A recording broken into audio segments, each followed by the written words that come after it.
பெங்களூர்ல ஒரு பர்டிகுலர் இடத்துல வந்து தொடர்ந்து நாய் கிடைக்குது. அப்போ வந்து கார்பரேஷன் கமிஷனர் அவங்கள்ட்ட வந்து கம்ப்ளைண்ட் போகுது, இந்த இடத்துல வந்து தொடர்ந்து வந்து நாய் கடிச்சிட்டு இருக்கு அப்படின்னு கம்ப்ளைண்ட் போகுது. இப்போ அவர் என்ன பண்றாருன்னா, மற்ற ஆட்கள் மாதிரி அதிகாரத்தை கையில வச்சுக்கிட்டு உடனே வந்து புடிச்சு போடு, அதை பண்ணு இதை பண்ணு அவர் சொல்லல. யோசிக்கிறாரு, ஏன் பர்டிகுலரா அந்த ஒரு இடத்துல மட்டும் நாய் தொடர்ந்து கிடைக்குது அப்படின்னு யோசிச்சுட்டு அங்க உள்ள வாலண்டியர்ஸ், அங்க உள்ள ஆட்கள்கிட்ட கூப்பிட்டு டிஸ்கஸ் பண்றாரு.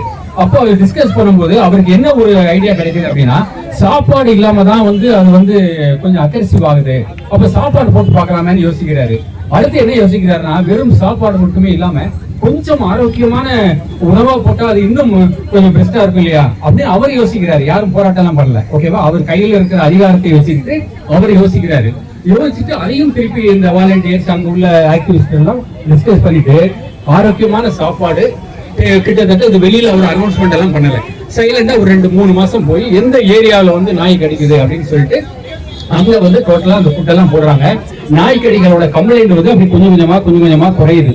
இப்போ இதுக்கப்புறம் அவர் என்ன பண்றாருன்னா, அனௌன்ஸ்மெண்ட் பண்ணி நான் எடுத்து பண்ண ஒரு எக்ஸ்பெரிமெண்டல் ஒரு இதுல நாய்கள் வந்து உணவுக்காகவும் சரியான உணவுகள் கிடைக்காதனாலதான் அக்ரெசிவா மாறுது, பப்ளிக்கா கிடைக்குதுன்னு சொல்லிட்டு அவர் என்ன பண்றாருன்னா, நிறைய ஹோட்டல்ஸோட நிறைய ஆட்களோட எல்லாம் அவரு ஜாயின் பண்ணி கலந்து பேசி கிட்டத்தட்ட மேக்சிமம் இடங்கள்ல வந்து நாய்களுக்கு சாப்பாடு போடுற ஒரு மிகப்பெரிய திட்டத்தை ஆரம்பிச்சிருக்காரு.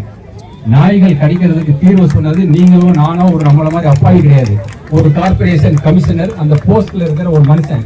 அவர் யோசிக்கிறது இங்க மட்டுமே யோசிக்கல, இங்கேயும் சேர்த்து யோசிச்சாரு. 2 இடத்துலயும் சேர்த்து யோசிச்சா மட்டும்தான் சொல்யூஷன்.